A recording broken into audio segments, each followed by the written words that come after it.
Like every year, Apple just wrapped up with their annual March event where they showed off some new products. This year, however, it was focused on teachers and classrooms and was actually held in Chicago. There was a lot of attention focused on classwork and schools, with all the announcements at that event directly focused to that. There wasn't a ton that happened at that event, but there was a couple of interesting things. So in this video, I'm going to recap everything that happened at Apple's event. So as we expected, there was a new iPad, and it looks exactly the same as every single iPad ever.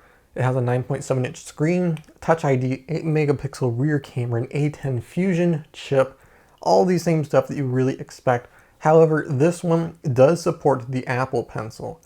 If you guys may know, the Apple Pencil is only supported on the iPad Pro line, so the 10 and the 12-inch iPads, but now a cheaper alternative to the Pro also supports the Apple Pencil. Before, Apple sold the iPad Air to schools for $299. This new iPad is also going to be sold for $299 and replace that previous iPad.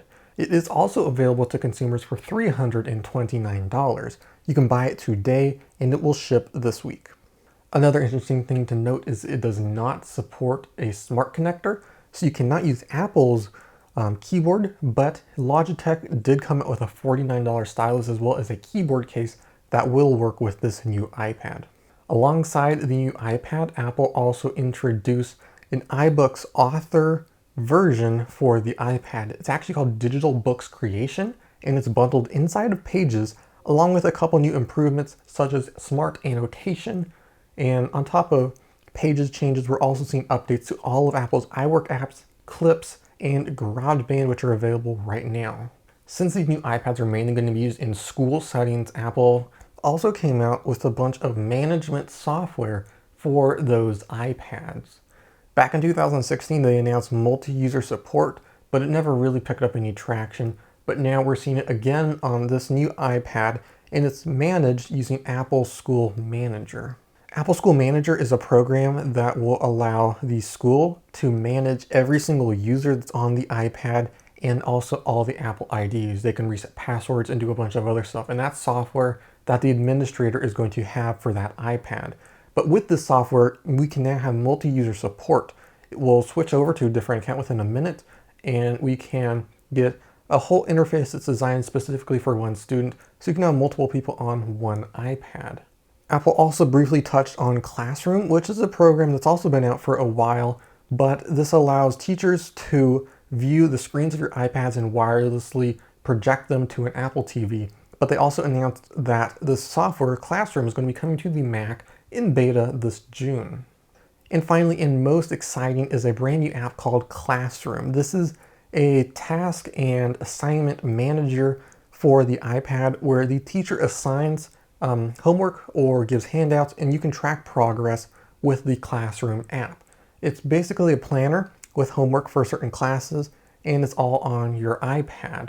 The app is going to be available this June, so you know, after school's out, and it's basically everything you ever need. You have all your handouts, your homework, lessons, that sort of stuff. It also integrates with third-party apps like Swift Playgrounds and Kahoot, so you can use all of your services within that one app. Developers are also able to develop for that app, and it's called ClassKit. And so there's three main softwares that Apple introduced. There's Classroom, which is the live management of all of the iPads. There's Apple School Manager, which is going to manage the accounts and Apple IDs of each user on the iPad. And then there is Schoolwork, which is going to be where you manage all of your projects and assignments.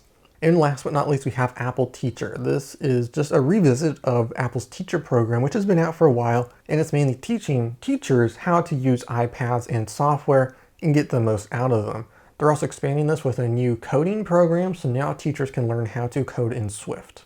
But other than that, and those minor things, that's all that Apple really talked about. Not a lot that's going to directly affect the consumer. It's mainly school-related, and none of this stuff is really going to get deployed until next year because a lot of the software is not available until June.